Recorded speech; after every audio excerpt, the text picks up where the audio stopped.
Bonjour, nous sommes ici pour la présentation du devoir qui aura lieu bientôt sur la leçon numéro 3 du chapitre 1.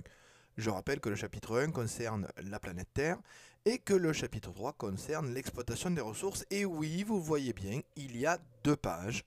Nous sommes au second trimestre et toujours 2 parties dans ce devoir que nous allons voir ensemble. Alors, première partie qui correspond aux questions de leçon, donner les définitions de actualisme, manifestation, ressources et biodiversité.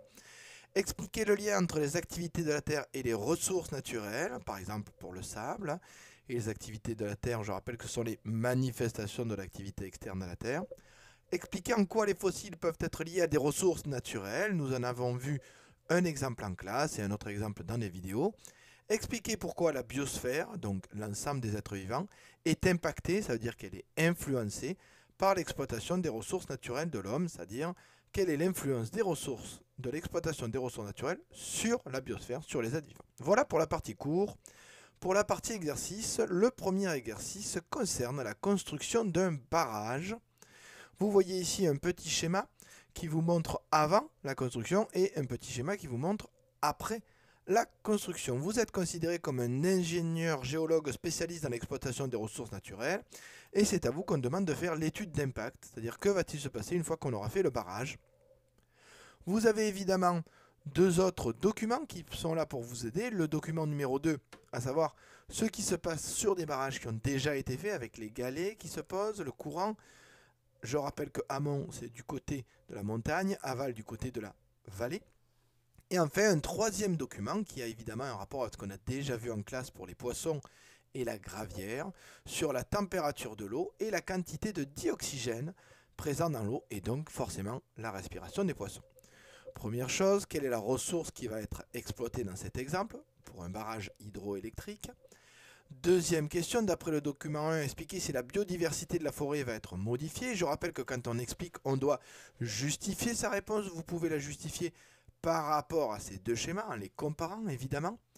D'après le document 2, donc celui-ci, citer 2 conséquences de la construction d'un barrage. Vous pouvez lire le texte évidemment.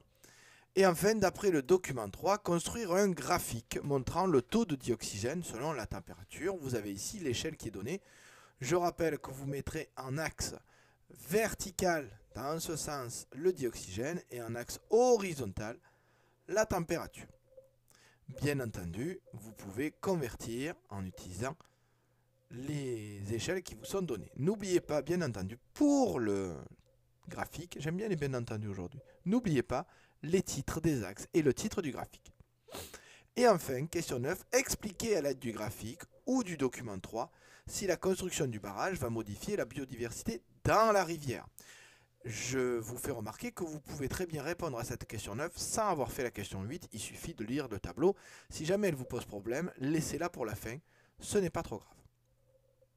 Et enfin, l'exercice numéro 2 qui parle de l'exploitation d'un minerai, la bauxite. La bauxite, c'est le minerai qui permet d'avoir l'alumine, qui permet de produire l'aluminium. Une ville à côté de Marseille, Gardanne, est spécialisée dans ce traitement de l'alumine. Donc vous voyez ici un document qui vous montre une photo d'alumine très rouge. Et vous avez ici l'ensemble des étapes qu'il faut pour passer de la bauxite à l'aluminium. On le broie, ça vous l'avez déjà vu, on le chauffe, on l'agite, on le filtre, on le sépare, on le fait chauffer. Ensuite, on fait passer un courant électrique qui permet de récupérer de l'aluminium liquide et donc de faire des barreaux d'aluminium. Vous avez ici une photographie qui montre justement la ville de Gardanne avec ici la zone où l'on jette les déchets de bauxite. Oui, parce que là, quand vous avez le séparateur, d'un côté vous gardez quelque chose, mais de l'autre côté, qui n'est pas représenté sur ce schéma, vous jetez évidemment tout ce qui ne vous sert pas. Et vous avez ici, et on la repère notamment grâce à sa couleur, l'endroit où se trouve l'usine qui va traiter la bauxite. Et j'insiste sur la couleur, notamment ici, vous avez là une photographie qui vous montre une façade dans Gardanne, dans le centre-ville de Gardanne. Oh non, ce n'est pas l'usine, hein, c'est vraiment à presque 200 mètres de l'usine. Première chose, quelle est la couleur du minerai? J'espère que grâce à ce document, vous pourrez y répondre. En classe, je vous vidéo projetterai, si je le peux, ce document en couleur. Indiquez ce que subit le minerai pour devenir de l'aluminium. Vous reprenez le schéma que je vous ai expliqué juste avant. Et enfin, la question d'explication. À l'aide des documents 6 et 7, expliquez en le justifiant quelle est la conséquence pour l'homme de l'exploitation de la bauxite pour Gardanne.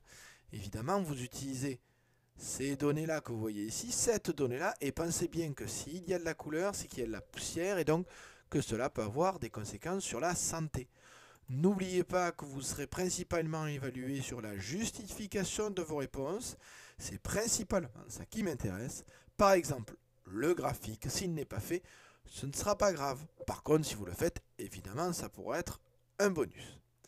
Donc j'espère que pour vous tout est clair. Surtout si vous avez des questions d'ici là, n'hésitez pas à me les poser, ce sera volontiers. Et je vous dis bonne chance. Enfin, si la chance peut encore agir sur un devoir plus que le travail.